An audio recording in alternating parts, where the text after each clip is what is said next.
All right, guys, welcome back. Thank y'all for being here. We're doing this one again and again. Anyway, no, we have Clark. We have Clark with Old Dominick whiskey.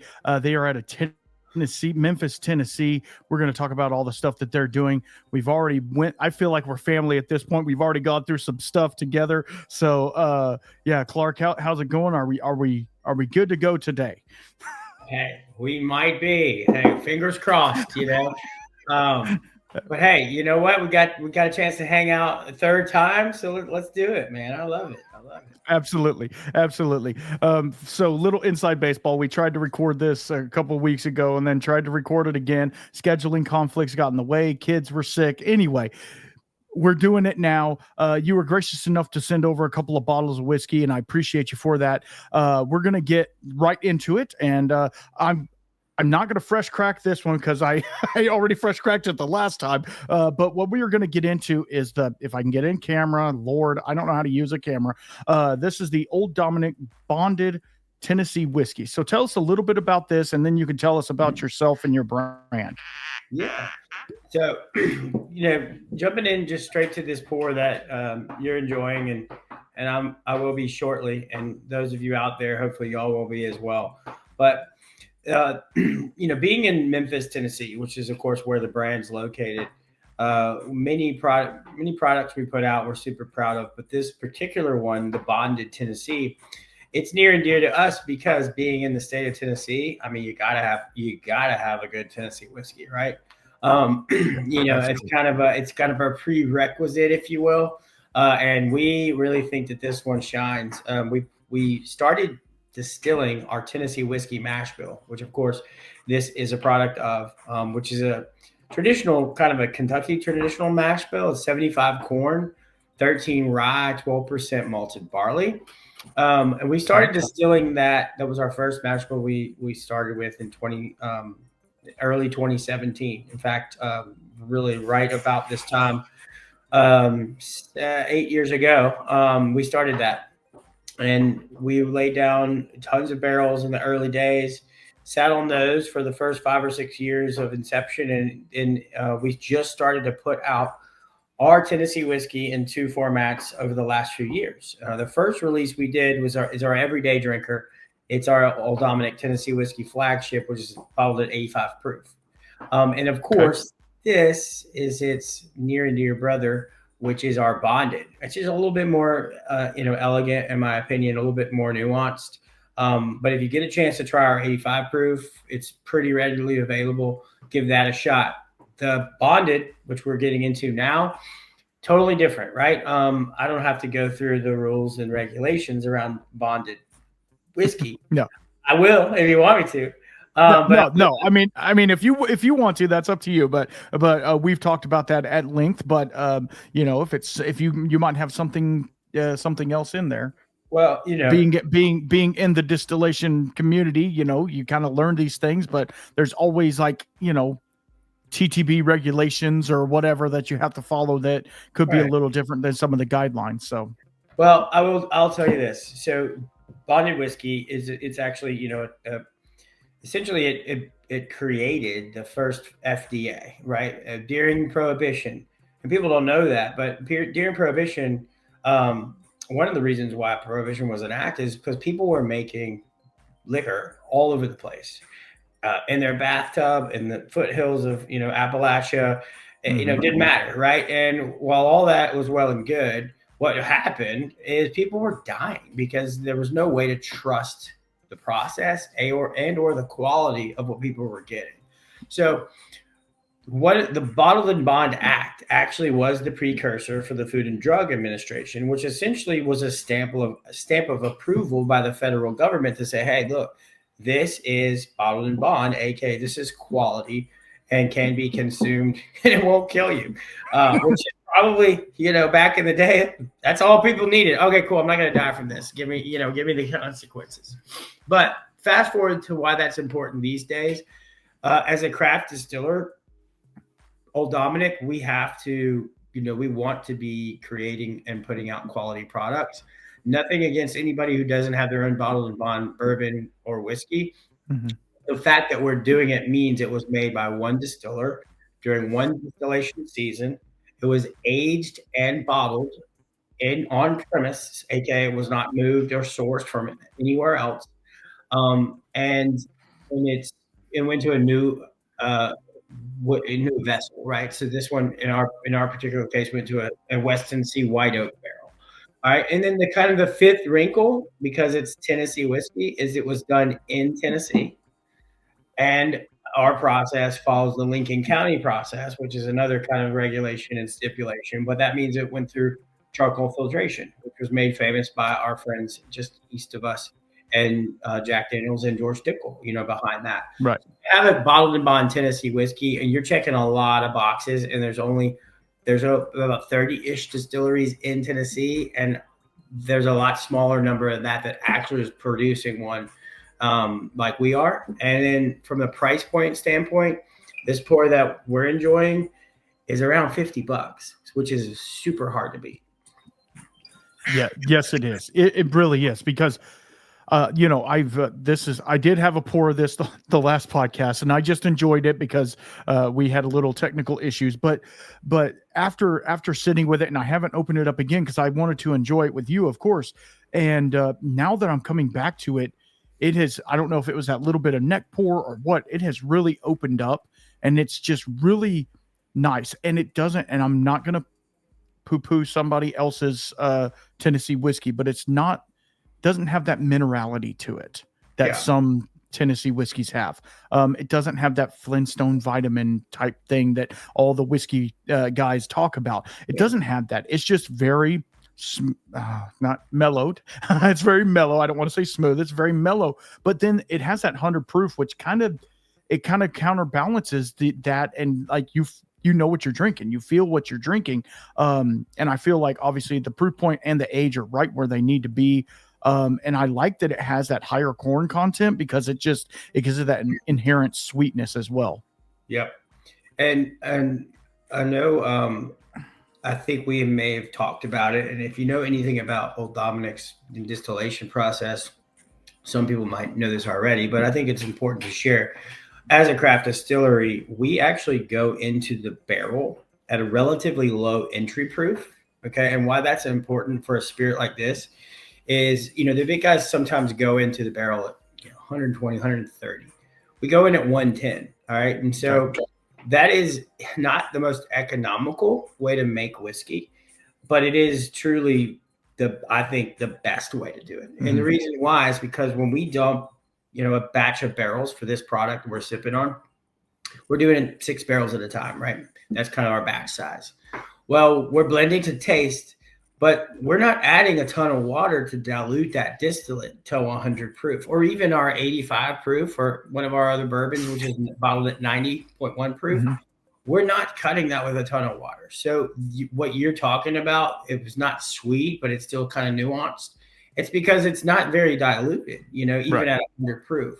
Of course, our barrel proof and our cask strength stuff, obviously that's a different story. But when you're talking about proofing something down, the fact that we're needing to add as much water is why I think a lot of our whiskeys and bourbons are showcasing a lot more nuance at that proof point, wherever that may be. Now, granted, would it be better to do a 120, 125, 130? Heck yeah, we could get a lot more distillate, a lot more output, but doing it the right way is kind of a hallmark of what we kind of try to do at Old Dominick. Yeah. Right. And also, and you can tell me if I'm wrong here, putting it in the barrel at a lower proof, you do eke out, especially in the first little bit, you do eke out a little bit more wood sugar, and it doesn't get as astringent as some of these others who are going in super high. They're getting more of the astringency and the tannins off of it. You're getting more of the wood sugars and the lignans of that.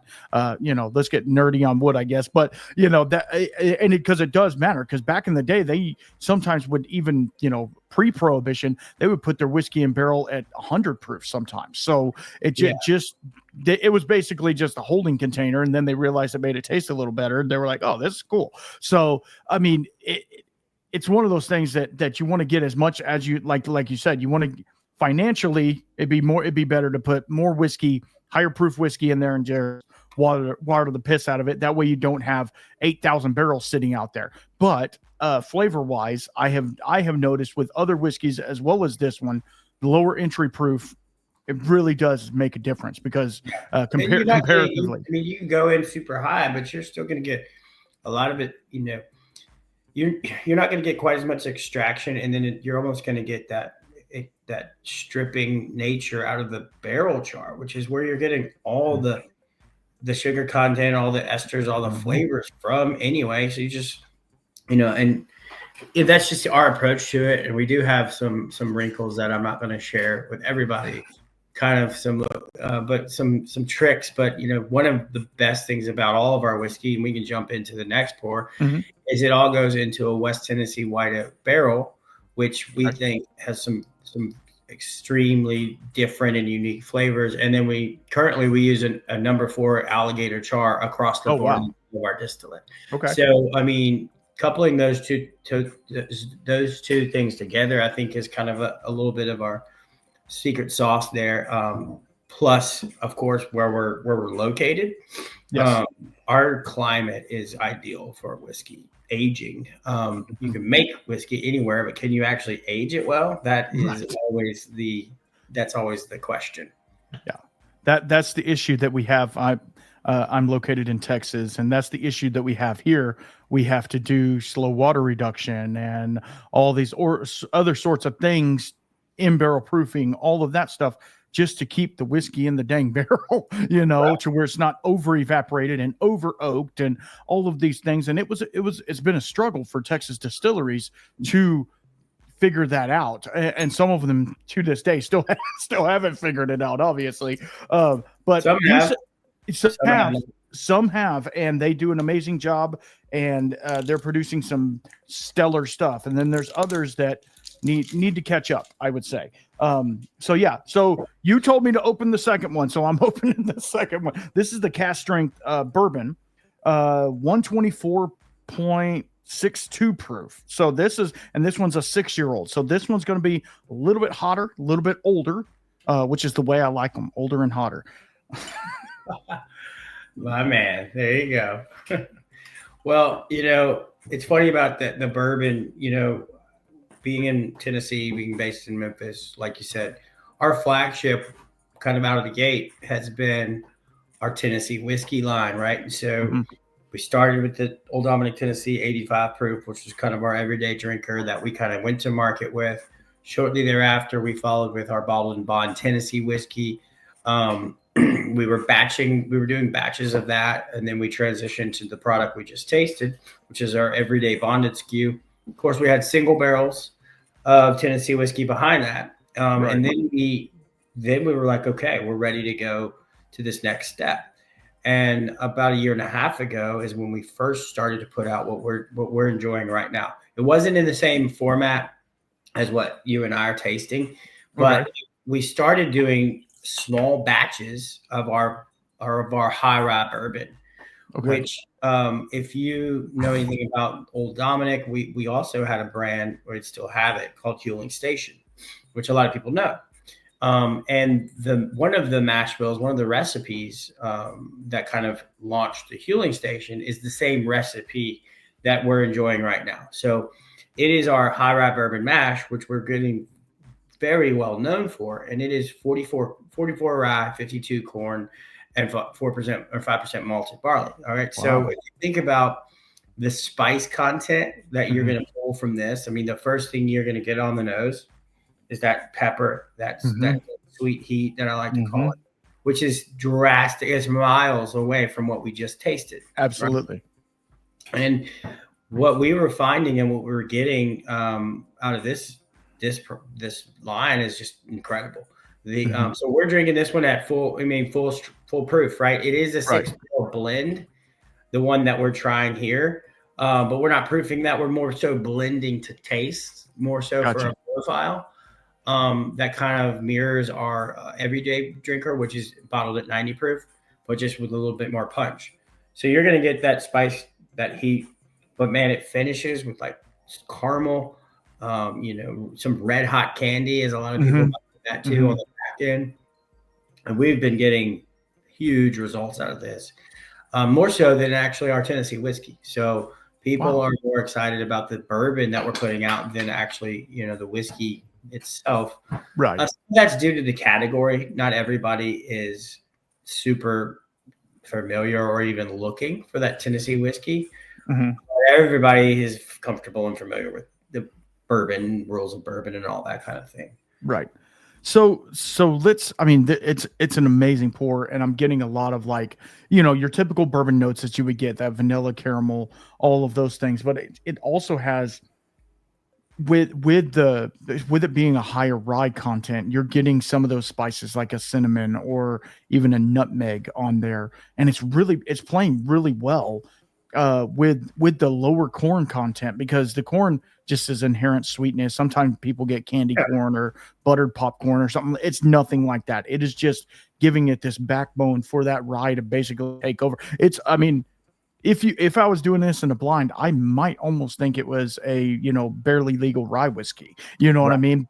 With the amount of punch of rye that's in there, which I love. I love rye whiskeys and all sorts of things.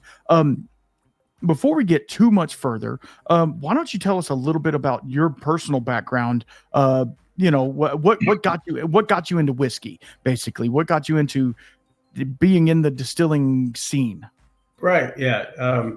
Well, I actually started working in, the bars and restaurant, hotel, business, kind of high school and then through college. And, so I've always been what I say in the industry. But after college, I kind of got an opportunity to work for a wine and spirits wholesaler. And so we were a distributor of wine, beer, spirits, all the things, right? And I loved that job. It was super fun. It was enabled me to meet so many cool people, get exposed to so many different brands, and learn tactics, marketing, sales. Just working with people. It was just a great gig. And then one thing that kind of burned me out a little bit on that was I worked for so many different brands. And I had so many different people pulling me in a million different ways, from, priority levels of a winery or a brewery, or, and then this is, early 2010. So, the craft beer boom was just everywhere, and it was always trying to chase the new, okay, this is the double milk backflip stout or whatever. I'm like, I can't even, I don't even know this one here. I'm just learning about this cat, Right. And I was like, man, I really would love to just focus on like one or two spirits projects and or a brand. And I just got lucky enough to be introduced to the owners of Old Dominick. At the time, the brand itself wasn't really even fleshed out fully. They just had intentions upon revitalizing Old Dominick Distillery. And so the current owners that I work for are actually the fifth generation kind of stewards of Old Dominick itself. So it predates Prohibition. Their great grandfather, Domenico Canale, hence the name Old Dominick, created Old Dominick way back in the day here in Memphis. He had a bunch of different businesses, from the spirits business to wine to produce. He was kind of a jack of all trades, an entrepreneur, an Italian immigrant. And so the true American story, right? However, Prohibition, he saw the writing on the wall, and there's a joke. Tennessee actually enacted federal prohibition 10 years prior to, they enacted it at the state level 10 years before it was enacted nationally. And he died shortly thereafter. So some people kind of say he saw it coming and said, I'm done. I'm done. As legend goes, the distillery doors were shuttered, and, the barrels that we had, no one knows where they went, but people probably have a pretty good idea on where they went.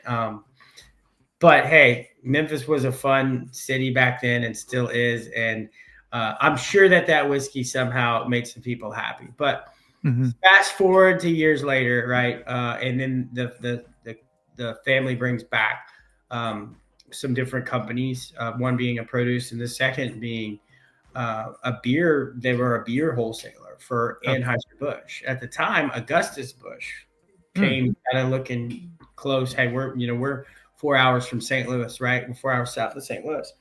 And he needed a place to get his beer to distribute to the masses because at the time beer wasn't pasteurized. All right. And so being in the produce space and being a grocer, he had all this refrigerated warehouse, which at the time was pretty cutting edge. I mean, you don't think about that now. I mean, you walk to your fridge and grab a beer, but at the time you couldn't do that. You had to transport, had to keep it cold. So they were a great fit to be an Anheuser-Busch wholesaler. So that was a massive windfall for that company. They ran that until about 2009. 2012, they kind of started selling off these businesses. And then the current generation looked up and said, hey, we want to kind of bring back the family legacy, get back into distribution, get back to taking care of customers, really making a name for himself. So hence the revitalization of Old Dominick. And so 9 years later, here we sit, and I've been fortunate to be with the company since then. And we put a lot of sweat equity, some tears, some blood I'm sure to it. But that's kind of my story. How I got into this business. But we're a small but mighty team at Old Dominick, and everybody wears a lot of hats. So, but it's a great brand to work with, and one thing we love to do is just get out and engage with people like you, your consumers. That's our favorite part of the business. Making friends is what we say. Absolutely. Which, if you have spirits, you tend to make a lot of friends. So that comes natural in space. So absolutely. And it's also really cool that they wanted to revitalize the brand, because we hear about all the times through the history books that these brands just go and then they're never, and then some, non-distilling producer will come in and take that brand name of some 150-year-old brand and slap some MGP on it and say, hey, this is blah, blah, blah from, it's got a 200-year-old recipe. Yes, it does originally, but not what you're doing. So it's really cool that you guys are trying to be very traditional with what you're doing, sticking to your roots, doing all of the things that need to be done. How many people work in the distilling part of the distillery? Just so I can kind of get a makeshift size of what we're working with. We have a strong team. It ranges from like 10 to 15, depending on seasonality. And then, when we're really churning and burning, we fold in some of our hospitality team. So we have a phenomenal bar, tasting and tour element to Old Dominick, as well as an event space. So we're strong. I mean, we can really put whiskey away, bottle it, get it out the door. So you kind of couple the full-time production guys and gals plus our front of house staff. I mean, we can do it with anybody else in the country. Kind of in our tier of the craft distiller, which is great. And that's cool too, because everybody has input for the most part. Not only on new products, but taste profile. Hey, this is a fun idea, or hey, this is a crazy idea. Somebody tell me it's not going to work, and we're all looking around like, hey, it might work. Let's give it a try. But that's cool too. I mean, you really do have a group, a family environment there, which I don't think a lot of distilleries, or certainly non-producing distilleries, have that element, because we have the kind of the fail-safe of our own distillate, and it's everyone's baby, right? So we can take risks at times, but we also want to make sure we preserve the general brand and the long-term success of it as well. Right. Absolutely. Because if you, like I always say, stay in your lane, but veer over in the other lane once in a while, just to see how the water is. Yeah, it doesn't come off as credible, or you're going to chase a fad. I mean, traditionally we have stayed close to kind of industry standards and trying to make sure that we hit all the quality marks. Not to say that we can't and won't do some fun trends and try to do some things that are current. But, at the end of the day, if you make good whiskey for a good price point and you have good people behind it, like, it should be able to sustain. Absolutely. I mean, if you make a good product, you have a good story that's behind it, good people trying to sell it and make it, And I mean, you really have everything you need. And like you said, a good price point, because there's some of these craft whiskeys out there that are saying we're craft, so we're going to be way up here, up top where nobody can attain those. You know, you're paying 150, $200 for a bottle of whiskey, and it's like, man, I'd like to try your product, but man, it's a little steep. So I totally get that. But I also understand the other side of that, where you are a smaller, quote unquote, smaller distillery, so therefore the profit margin, or the amount going in, is a lot more and less, because you can't fill as many barrels, you can't, your warehousing is smaller and stuff like that. So it's like, these are some of the growing pains that obviously you guys have seen throughout the years. Can you kind of dive into those a little bit? Like, have you had to do any expansions on Brick House, or had to get a bigger still, or anything like that, just to meet up with the demand that's coming in? All of the above. I mean, there's those are the kind of, occasionally, well, it depends on how far away we are from some of those hiccups. Then you can laugh, but in the moment you're like, you're losing sleep over that kind of thing. And not just me, everybody on the team. Like I mentioned, everybody has a hand and everybody has an input in a lot of these decisions. I'll give you an example. We as recently we built well, I won't give you the number of the warehouse, but we built an additional warehouse, right? And so, we fill up our main distilling warehouse, our aging loft, quickly. I mean, we could fill it up in a matter of a few months because of our output. So we have to have external places where we can age. But one of our main kind of focuses is making sure that we remain tethered to the distillery. It'd be easy to build something 100 miles away in the middle of nowhere because land's cheap and, whatever. But we're an urban distillery. We're at the heart of our downtown. So we had to build another offsite warehouse, which is about a half mile away from the distillery. So close that we could literally make a pallet of barrels, throw it on a truck and drive it over if we needed to. But we're filling this thing up pretty good, right? And then we kind of realized, well, shoot, it's 30 degrees in here during the winter, which is phenomenal. And in the summer, it's like 65. And if you go over to our main warehouse, which is not climate controlled, it's 30 degrees in the winter and it's 100 billion degrees in the summer. So that whiskey is going like boom, boom, right? Those barrels. Yeah.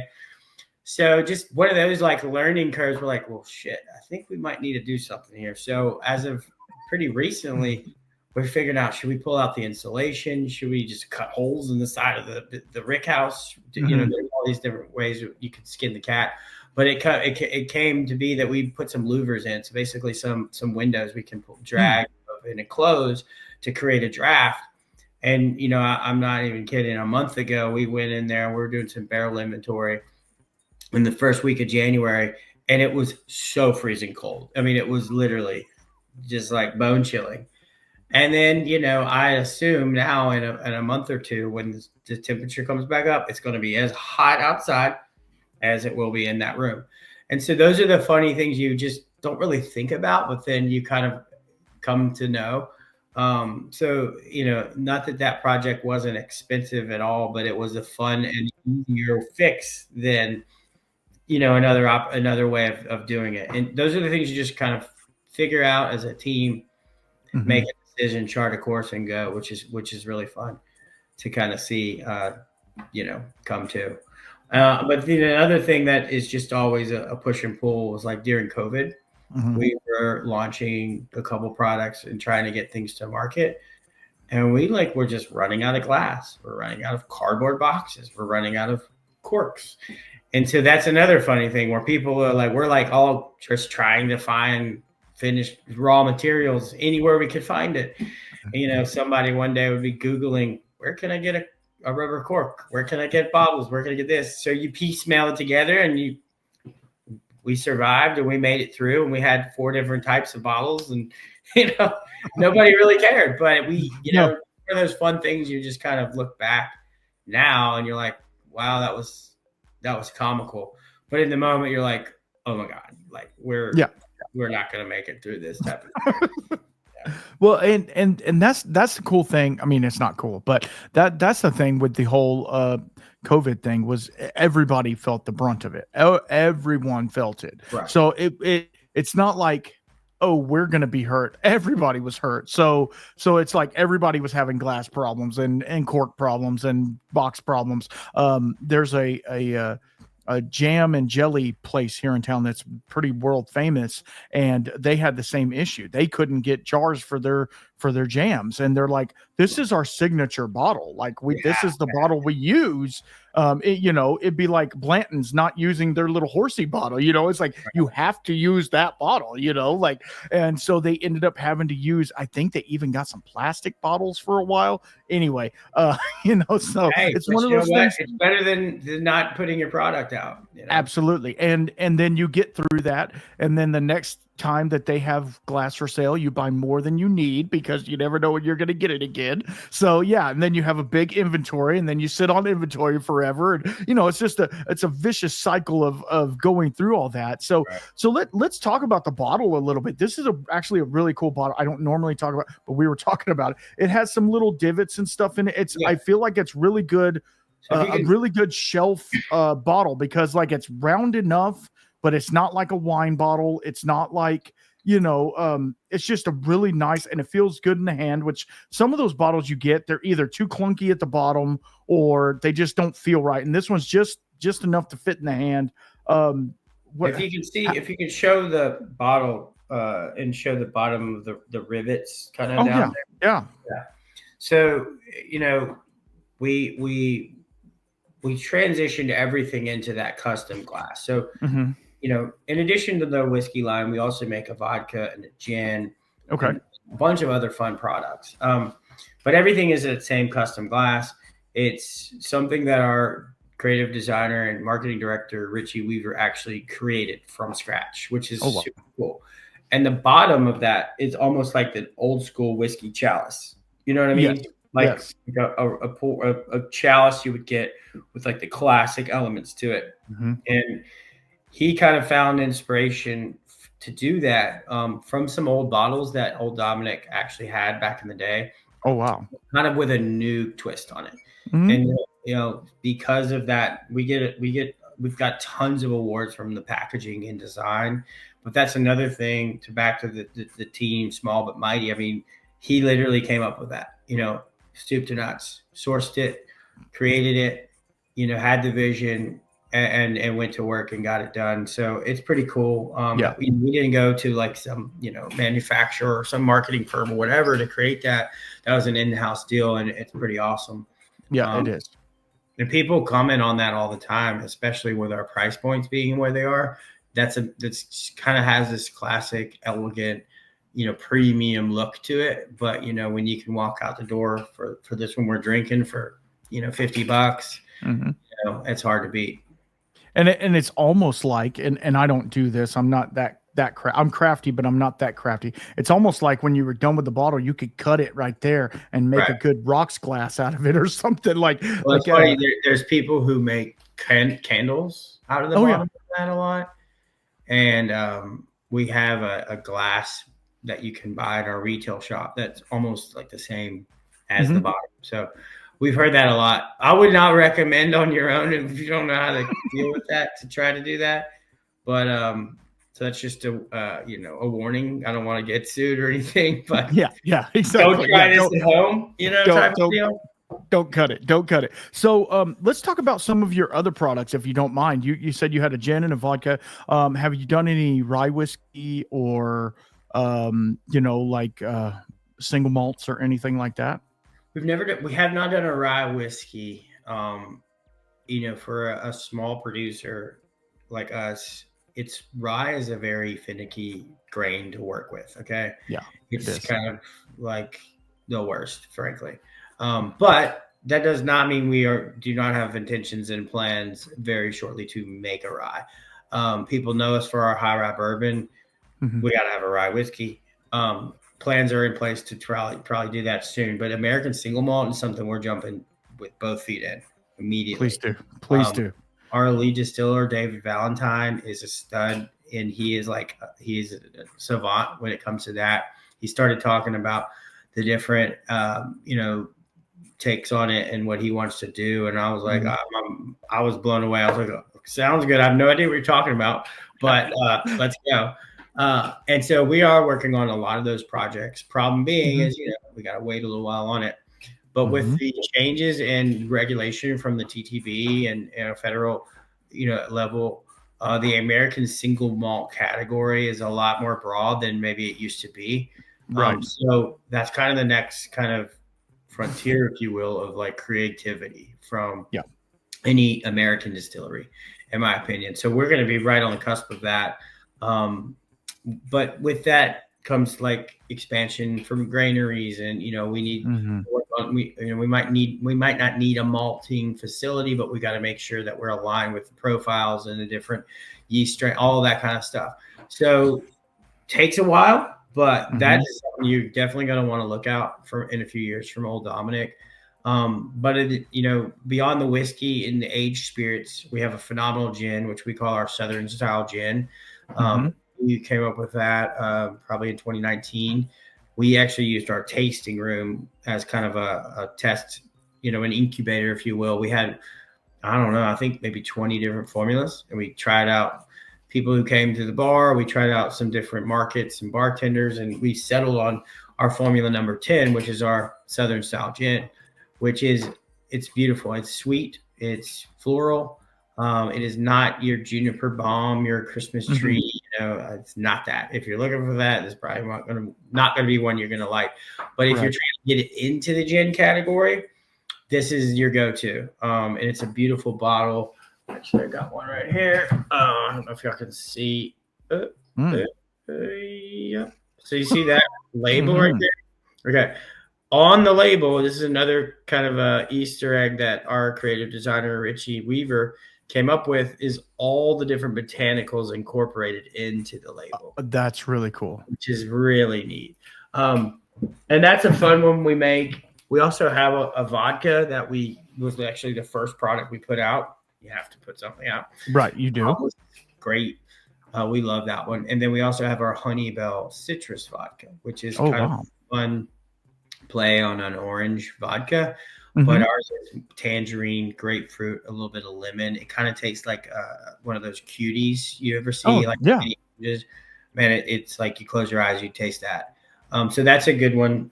So look for those kind of around town. But we hang our hats nowadays on the whiskey for sure. As you should, because the two bottles that I've got are really singing to me. They're doing a lot, and I would say you guys are the first Tennessee-based distillery that I've had on. I've had some people that have had Tennessee whiskey in their repertoire, but they were sourcing Tennessee or something like that. You guys are the first ones, right? And I'm super excited about it because I always, and this just might be my ignorance, and excuse me for that, I always thought of Tennessee whiskey as the Jack and the Dickel. That's what it. And so that flavor profile that I had of banana runts and Flintstone vitamins, going together, I'm like, well, it is what it is. But after tasting, especially your bonded, which was the Tennessee, is your bourbon's not charcoal mellowed, correct? No, just the Tennessee whiskey. Okay. I just want to make sure. I didn't know if all of your stuff was done that or just the Tennessee whiskey. Yeah, and it's funny you should mention that. Is our take on the charcoal mellowing is quite literally a box check. All right. So if you get a chance to visit, and some people who are going to listen to this have, our chamber is that big. So it runs through charcoal filtration, quote unquote, for just a couple trickles. We can check that box, still call it Tennessee whiskey. But because we put it in a number 4 char, burnt to shit barrel, alligator char, why put it through miles and miles of charcoal filtration and strip all that flavor out to then put it in a barrel, right? So we kind of feel like we're taking a different play on that, not to throw shade at anyone else, but being that we're in Memphis and we're the most western corner of Tennessee, we do things different anyway down here. And that's just kind of what we like to say. Ours has a little bit more punch, a little bit more flavor.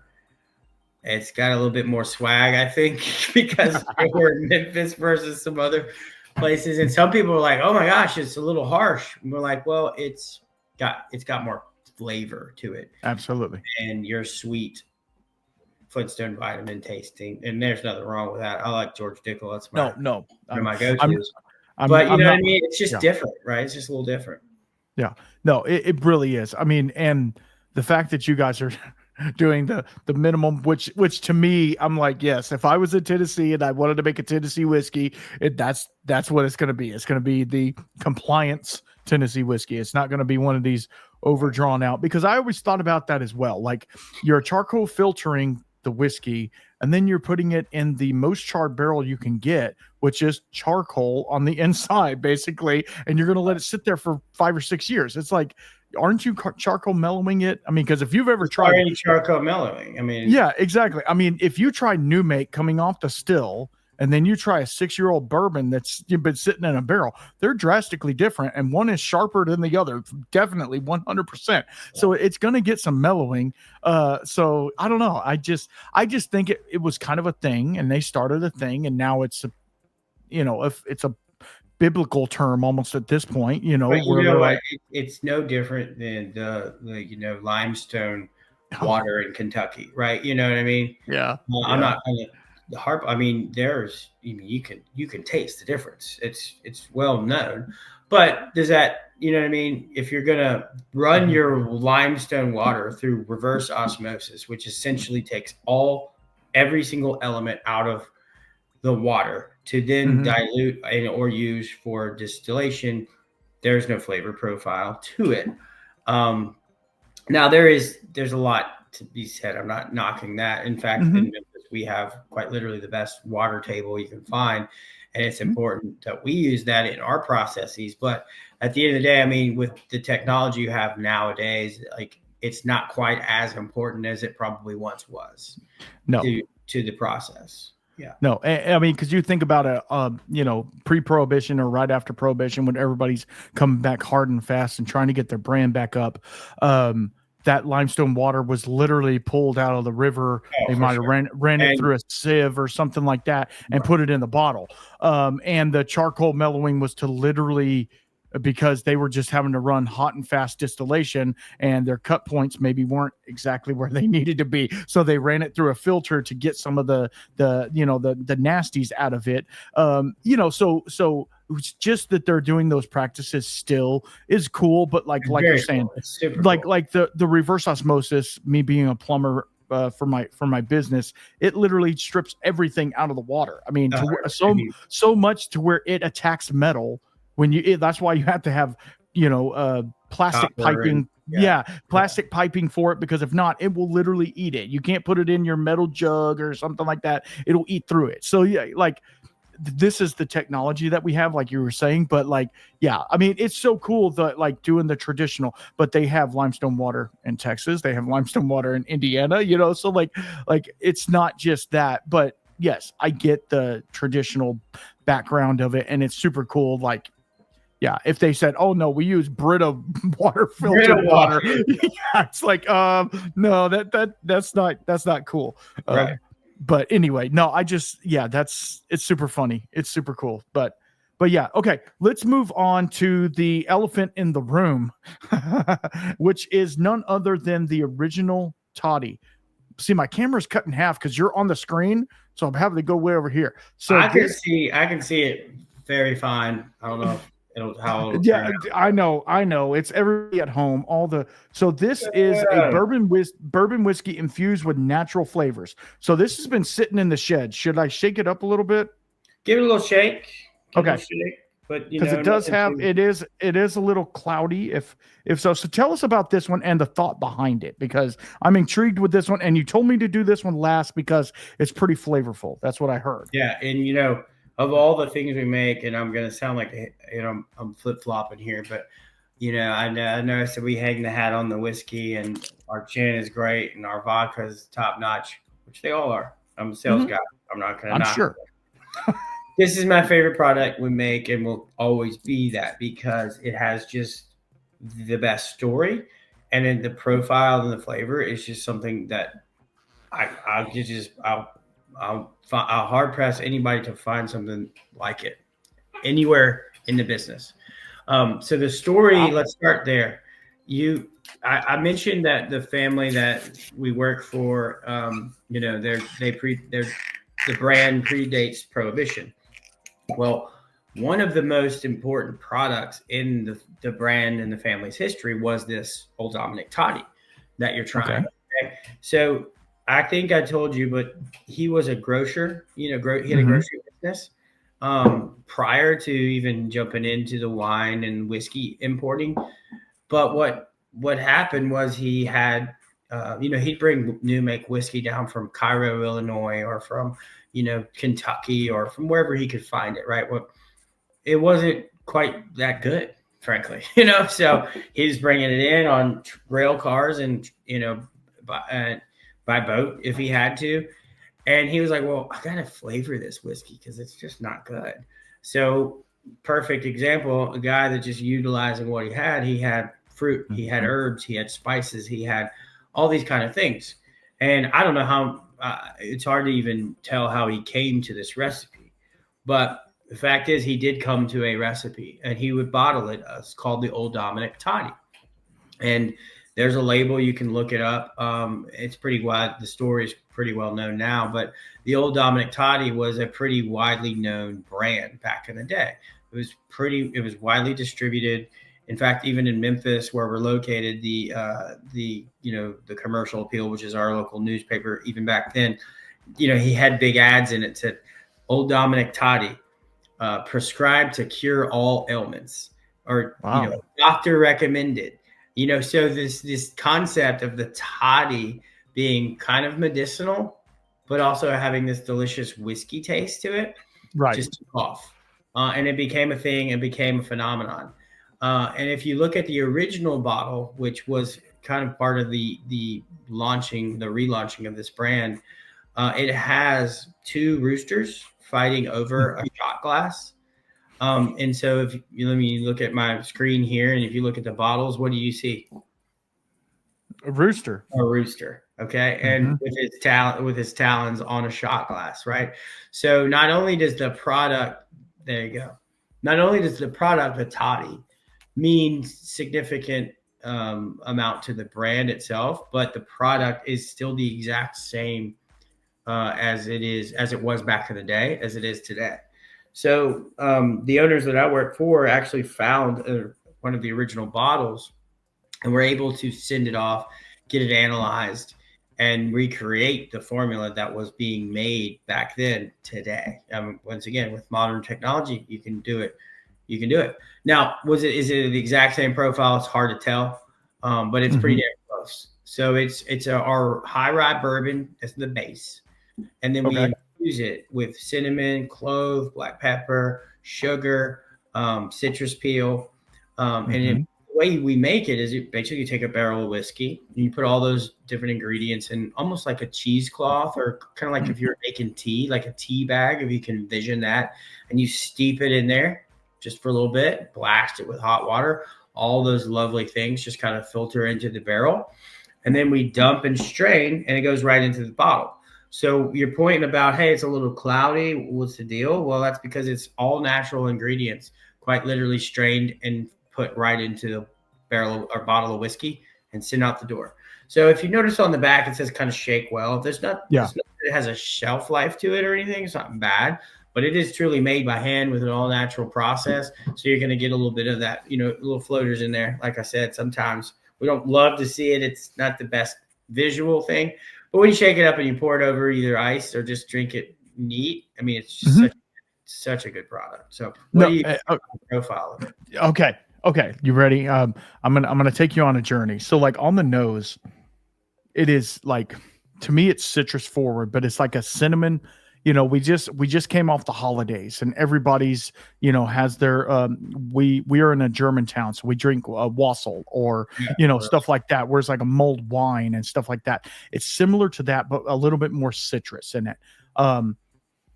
And it's very like, I like to drink a hot toddy every once in a while, put a little honey and cinnamon and whatever in my whiskey and just sit back and relax and enjoy that. So it's very reminiscent to that, but it's the spices that are there are so nice and they're so cohesive. And then on the sip, if you'll excuse me, it gives you like a, oh man, I'm going to say bouquet because I'm bougie, but it gives you a bouquet of like different spices, almost like cardamom or something like that, where it's like not your normal baking spices that you would use, something a little bit different. But then there's a little bit of sweetness from the sugar, obviously. There's a little bit of sweetness there, but then there's that whiskey. That whiskey just kind of carries it all the way through. And then you get a little bit of that rye spice, just a faint little bit at the end. And then it finishes super clean.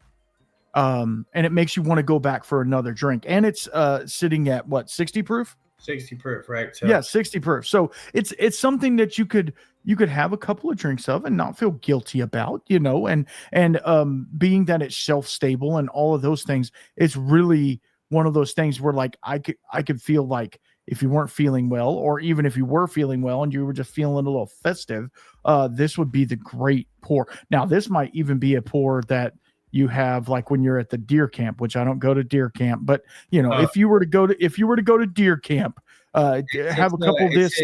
You're sitting in a duck blind, or where you're in Texas, we're in Tennessee. I mean, you're going to you're tailgating for a football game. Oh, yep. This is in the pocket right here. This is where you go. It's perfect for just those kind of experiences. And this one, we always say, this is one that's made to be shared. This is one of those where you're sitting around a campfire, or you're doing something communal because it's, there's a story behind it that is quite very unlike any other. And it's a fun one, man. It's good. Like I said, I travel through all over the country, and I've experienced the biggest bourbon nerds, or the sommeliers of the world, and they're like, oh, excuse me, I don't try that. And then they taste it and they're like, oh, okay, I can do it. I can get behind that, So it's not everybody's everyday drink, but it's just something super fun to try and unique. Yeah, absolutely. Because I will tell you, when I received it, I was like, oh, I need to get into that right now. I want that right now, because it sounds like refreshing, but it's okay. We all know that when you drink whiskey or anything, it takes you back to that memory. And right. This takes me back to a memory. I don't know if it's an actual memory, but it's a memory that maybe I want of you're sitting, it's like Thanksgiving, and you're sitting around the table, and you've eaten dinner, and everybody's having a drink, and everybody's laughing. Uncle's over there drunk. He's yelling at everybody, drunk uncle over there. And, and we're just having a good time, and you're having one of these. Like, to me, that is the pinnacle of a good time. And is this an everyday drinker? Absolutely not. It's not one of those things you're going to pick up and, everyday drink, and you're not going to, I nosed it and drank on it, but you're not going to like critique it. I wouldn't give it a review or something like that. This is just good stuff to drink. And I mean, I hate to say it like that, but it's just good to drink, and it makes you feel something. It makes you feel warm on the inside, and so that to me is super cool. If you can trigger a memory, it's well worth it to me, because it's just one of those things where it makes the spirit. It doesn't matter what it is. It makes it that much better if you can trigger that. It's especially if it's a happy memory. Now, if it said, this reminds me of when my dog died. No, I don't want to relive that one. But Old Smoky. No, but I will say that we hear people say, I did not come up with this, so I can't claim it. But over the years, I've heard people say, well, this is a holiday in a bottle. And that's kind of what you're saying, right? People immediately, well, it brings back whatever that is. So that's fun. And as I just said, we sell, the majority of this product. I'd say 90% of it from like, fall to this time of year, right? Where it's cold outside, right? That doesn't mean people don't love it in the middle of the summer. For sure. Drinking it with like lemonade or ginger beer, but the sweet spot is when it's cold and chilly and, warms you up inside. Yeah. So it's a fun one. Absolutely. But as I told you, you can't drink it first because your palate is toast. Yeah. Palate's totally toast. Like I have nothing but like spiciness in there, and then that citrusy. It's almost like, you ever had like a flat Sprite? You know, it almost has exactly. it's kind of effervescent, but it's really not. Like if you shook it up or something, it might be effervescent. That's kind of what I'm getting on a lot of people say, Fireball. And there's nothing wrong with that comparison, but that's just the cinnamon notes. It's so much more nuanced. It's so much more. And it's so much more. So, but yeah, it really is. I appreciate you sending that over, because that is different and unique and super cool. And I am the nerd of nerds that's going to enjoy that. And I'm going to sample it out to some people for them to have it as well, because I think it'd be really cool for, a whiskey aficionado to have this like in a blind or something. Right. Just have them be like, what is this? And then you let them know. They're like, man, that's really good.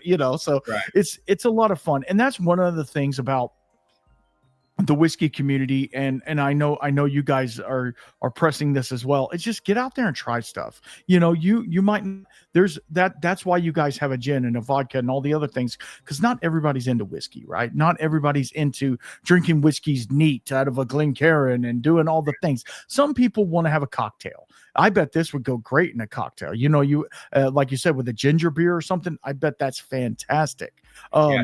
But even have a heyday with this one, because it can be the base star of the show of a cocktail, or it can be more of like a supporting element in the drink that might be a gin or even a bourbon, because it's so kind of funky. But you're right. Not everybody is like us. Like if it's me and you, I'm sitting around, I'm pouring neat and I'm drinking it. But I think we're a smaller piece of the pie. I think more people lean towards what we're enjoying right here with this toddy. Yeah. Okay. Well, that leads me into my next question, which I didn't have any questions prepared because I knew that we were just going to riff off of each other, and this has been a great time. And I'm not trying to tell you to get out of here, kick you out of the room, but what is a go-to whiskey that's not y'all guys' distillate that you go to when you just want a good pour, or maybe a special occasion pour? Like I ask people that as well. Not only a go-to, because everybody picks Wild Turkey 101, right? Not only a go-to, but maybe a special pour that you want to have, or that you would like to have, maybe. Tell me about that. Well, that's a good question. I kind of waffle back and forth, but probably my favorite producer of whiskey, the brand that I think does it best, from everyday marks to things you can barely find, would be Old Forester. I just love everything from Old Forester. There's not a bad bottle I've ever had, and I've been on a lot of these talks, and everybody asks that question, and I'm not straying from that. I feel like that's a cop out, because it's just it's just so good. But another brand that I love, kind of more in the craft space, is Chattanooga whiskey. So Chattanooga. There isn't anything they've put out that has not been just awesome. Now, I will say there's some funky, wild stuff they put out that I wouldn't buy a second bottle of. Right. That is a distillery that I just really think is awesome, because similar to us, I mean, they have the same growing pains, but I would challenge people to find something that they put out and put their name behind that wasn't quality. It might not be your cup of tea all the time, but they put out some really great stuff. So I would say that is one I really enjoy all the time too. Awesome. Yeah, no, I picked up recently a bottle of Chattanooga that was the triple peat. Yeah. And it was like, I don't even know. It was in a peated cask. They peat smoked the cask before anyway. It was, like all the things that they did to it. And you're just like, good Lord, the description on the bottle is like, some of their it's like a paragraph of crap that they did. Y'all are gonna need a bigger bottle. I can't even read all the stuff. Yeah. On here. I would hate to be the person that has to turn that into the TTB and be like, this is what we're trying to make. It's like a freaking portfolio of stuff they're handed in there. It's really crazy. I can assure you, and I know some of those people over there, they got some friends at the TTB because the things that they get approved are, I don't know how, but yeah, that they is a know. distilled spirit specialty. I don't care what you say. That has to be a distilled spirit specialty. I mean, good Lord, you can't put that much crap in a bottle and expect it to be a whiskey still. but yeah, no, I mean, it's so cool because like, even if you have a brand and a brand that you rep or whatever, it's cool to say, hey, I really like this brand too, because it's all about the camaraderie. And then Chattanooga, they're out of Tennessee as well. So, you know, it's like you want to have camaraderie with all your fellow whiskey makers out there. It's like in the Texas whiskey scene, we're all fighting for it, which I say we, the proverbial we, not me so much, but we're all fighting for each other. You know, we're lifting each other's up, you know, and saying, hey, this guy's doing cool stuff, go check them out type stuff.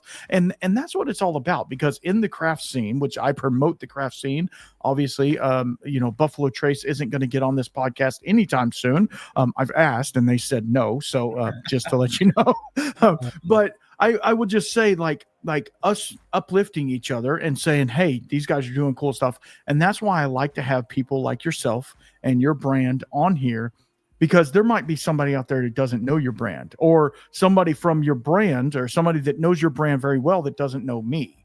And it turns into a cross collaboration of like, and I don't know if you knew that when you were getting on this. Now you're part of the family, so like, I'll see you at Christmas, but type thing. But Right, enjoying a time. Yeah, exactly. So it's this cross collaboration where we're lifting each other up, and like, you know, like when you guys do a post on Instagram, I'll repost it or something, you know, and that's what it's all about, is getting the brands out there so other people can see them. Because if one person watches or listens to this podcast and they're like, hey, I need to go check them out, you know, that I did my job. I would love 10, 20, 50, 100 people to go and do the same thing. But, you know, you can't appease everybody, because, you know, that's just some people don't like that one episode that you did. You know, I did one stupid episode a long time ago. You know, it's kind of like back in college. I did one thing back in college. No, I've never yeah. Yeah, exactly. Well, I will tell you this too, man. I appreciate you taking an interest in promoting brands like us, but I will tell you, now is more important than ever, because as this industry becomes more squeezed from the large companies and the big boys out there, which is kind of this, us against the world mentality. Anybody in the Old Dominick kind of comp set, comparable set, I mean, everyone is hurting from that squeeze, because they have more backing, they got more marketing, they got more people, they got more pull with the distributors, they got more pull with national chain retail and all that. So if you can take anything from this, if it's Old Dominick, cool. But if it's another brand that's local to your area, go buy that shit. Yeah, because that's who needs, that's who needs support in this kind of time and space, because it's hard. It's a hard business to be in. It really is. And I don't want to get political, and I don't want to talk about that part at all, but there's also some tariffs that are coming up, which is going to put a squeeze on not only export, but, you know, you being able to export to other places as well. And I don't know if y'all have international distribution yet, but it would take a squeeze to that and make it to where you're not as able to do that. So I don't know. So let's talk about that. Supply chain is going to be, so thankfully most of our raw materials, of course, our grain and everything is domestic, but right, I would say 90% of our finished goods and raw materials to get there is stateside, which is something we've always tried to do. It might not be the cheapest, but it is important to us to do it that way. That cannot be said for everyone else. It's way cheaper to get bottles from France or from China, packaging from you name it. And so Brown-Forman, Diageo, Pernod Ricard, they are going to probably be forced to look domestically. So they're going to gobble up all of those raw materials. So that's going to put an even deeper squeeze on craft distilleries, because guess what? Brown-Forman can buy more in 1 week than Chattanooga whiskey and Old Dominick could buy an entire year. So boom, Absolutely. prices are squeezed. So it's a trickle down effect. I'm not going to sit here and just cry over spilled milk. Oh no, it is what it is. But back to that point, people doing it the right way, try to find those guys, whether it be your local guy or a regional guy, whatever it may be, and try to buy something they're putting out, because I guarantee you they put a lot more effort into it than, like I said, I'm not knocking. And I already said Old Forester's my go-to, but I'm not. I mean, Brown-Forman, they got 100 people that are doing procurement, any given day, so it's just a different game. Yeah. Yeah. So let's talk about distribution real fast. How is y'all's distribution? Are you Tennessee only? Do you have some? I mean, one of the only good things, and I will say this, one of the only good things to come from COVID was the fact that online retail with whiskey and stuff like that, it kind of had a boom during that, because everybody was sitting at the house and they had expendable income and they just bought whiskey. Besides me, I was out fixing stuff. But anyway, that's beside the point. But how is y'all's distribution, not only in the state but countrywide? Yeah, so it changes, year to year. We've been in many, we've been in New York and California and Florida, and we've spread our wings, no pun intended, to lots of states over the course of the history of OD. But we've also kind of shrunk the playing field as a response to COVID. So we're basically in, like I always tell people, we're in the SEC and the Big Ten. All right. If you can now the SEC is adding a lot of teams and the Big Ten's adding a lot of teams. So that might not hold weight anymore. Right. But we're kind of regionally located with distribution in the Southeast and the Midwest. But to your point, now we can reach pretty much anywhere with our online retail space. So wherever you're listening or consuming this content from, chances are we can get to you. So if we're not in your local market, please just hit our website or follow us on social, and you can buy direct almost everything we carry. But we're adding states and stuff like that as we kind of grow within our means, and we kind of have the approach of if we can't get out there and meet people and engage with customers and consumers, we don't really want to be there, because it's kind of why we got into the business. So we don't want to be in states and markets that we can't feel that we have some sort of presence or connection to. Yeah, absolutely. So if we're not in your state, sorry, you're just far away. We'll get you eventually. We'll get there eventually. But we're doing what we can, and some of that is inventory constraints with our aged whiskey now coming online in a bigger capacity. Now we can probably put out more whiskey than we could have maybe 2 years ago. Right. Or we're waiting to have more of a excess volume to sell too. Right. So my biggest concern is, are you in Texas? We are in Texas. Okay, that's all I care about. In Texas, there you go. And ask for us at Specs and Twin and Goody and Pinkies and all that. We're getting more into those chains, but what we really do well in the independent retailers like a Liquor King, or guys like that, Longhorn. Those are the spots that actually. Well, I don't want to dog anybody in that chain model, but the guys that Mahir at Liquor King, he comes down to the distillery and picks out his own barrel and knows me and Chris and all the guys. Those people, you walk into that store, they're going to be able to tell you about the brand, whereas some of the larger players, which of course we need, they're more commodity driven. So look for us in your independent store, and if we're not there, just ask them to bring it. Absolutely, yeah. And that's something I try to do every time I go to even Specs, which I know Specs is a pretty big brand and stuff like that, but And here's the other thing that I've talked about at nauseum is fighting for shelf space, right? Because there's so much whiskey on the market. It is an oversaturated market right now with whiskey. Because guess what? Jack Daniels have 17 different SKUs now, and all these guys have all these SKUs. And guess what? They're going to put that new bullet lineup, that new bullet single malt out before they're going to put some craft stuff up. I'm sorry, they are, because guess what? They have more marketing money to push towards them, and that's just how it goes. So look for it in your store and ask for it, and the more people that ask for it, they're gonna be like, man, we probably need to get some of that, because I've had 5 people today ask for it. And that's what gets these craft brands into the bigger stores. And because a lot, and I've talked to other distilleries as well that say, yeah, Specs wanted to take us on, but they wanted 4.5 pallets to start with. And I'm like, we don't make that much. So I don't, hold on. You're going to, that's all of my stock. So I won't have anything else to sell. So that's also the other thing is like, just like you're saying, you're trying to meet up with demand. And I guess you guys are blowing and going on distillation, correct? Oh yeah. We have, we're working through, I'd love to see it. Of course, I don't know anything about. I'm like a fish out of water when I go on the production floor. I'm like a cheerleader. Hey, you guys got it.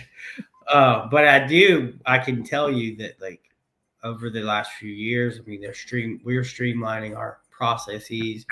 We're pumping out volume, and we're super efficient. And I feel like we got a super talented team. So I would also say, hey, come see the production team do a tour. Our tour, literally, you walk her right through. You can go through the bottling line. You can see the fermenter. You can watch them do a mash. You can watch them pump over into the column still. You can literally put your hand into the mash tank at our distillery and taste the grain. We got an open air fermenter. So there's, to me, nothing cooler than like, going and seeing, whether it's Old Dominick or another brand, how they actually make the spirits. Because everybody, it's easy to talk to a sales or marketing guy, but like when you get to meet like Dion or Grace or some of these people who are on our team on a tour, it's pretty sweet. Those people are rock stars back there. So. Absolutely. And they are literally the backbone of the company. And and sure. and they have some experiences back there, because like a lot of the things that you do with the still setup and stuff, you got to kind of learn on the fly. And like all of a sudden you got pressure issues or whatever, or your mash didn't do what it needed to do, and you don't have as much alcohol in there. Like they have to kind of learn as they go, which is super cool. Even in these days where everything is automated, right? Everything has automation ran to it and all of these things. And I know everybody's trying to be state of the art to where it streamlines the process, but it's still that physical hand on something that makes whiskey what it is to me. And other people might not say that, but to me, it's that physical hand turning levers and, doing all the things. You can automate a lot of this, but at the end of the day, we still have people tasting it as it comes off the still, making sure that there's so many quality control checks that you have to do. Otherwise, I mean, you might as well just kind of be, you might as well just still, just whatever, finish goods and put it in a tote. And then things break. And people have to go and figure out how to fix it versus, if you're a big giant production facility like a, Wild Turkey or whatever, you've got a maintenance shop of 20 people in there that know what to do. At Old Dominick, we just call Dane, or we call one of our guys, like, you know how to fix this shit? They're like, no, but we'll have to figure it out. So that's the fun part about it, right? You kind of, it's a labor of love for those people. So absolutely, because inevitably the boiler will break, and guess what? You can't do anything getting a boiler maintenance. I guess I need to quit what I'm doing and come down over by y'all and just be boiler maintenance. I don't know anything about it, but it's just like water heater, so I'm sure it's the same. I need to come over there. It's a little more technical than that. Right, I can tell you, we've been through about 6 different companies to try to fix our boiler, and now we're figuring out let's just figure out how to do it ourselves. Yeah, absolutely. No, I mean, and then that turns into a whole nother topic about, you know, the trades, you know, bringing up a bunch of dummies and stuff like that. But anyway, that's a different podcast for a different day. I need to get you on with Tim Landers, our production manager, and y'all would be able to talk. We're going on an hour and 15. Y'all would be 3 hours deep. So. Yeah.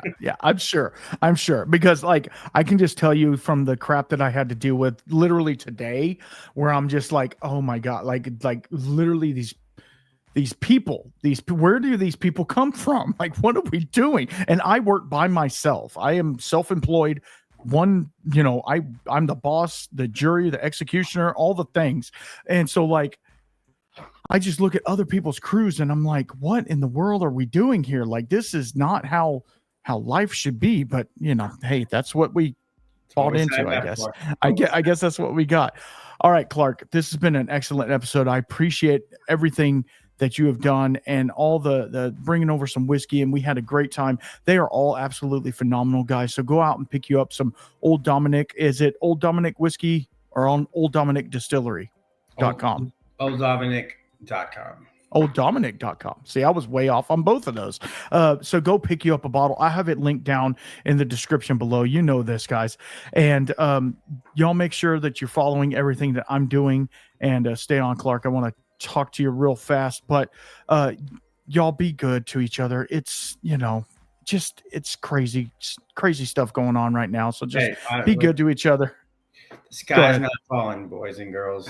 No, absolutely not. Absolutely. And we're gonna make it. We're gonna make it. All right, y'all be good, and until next time, keep your spirits up. Peace.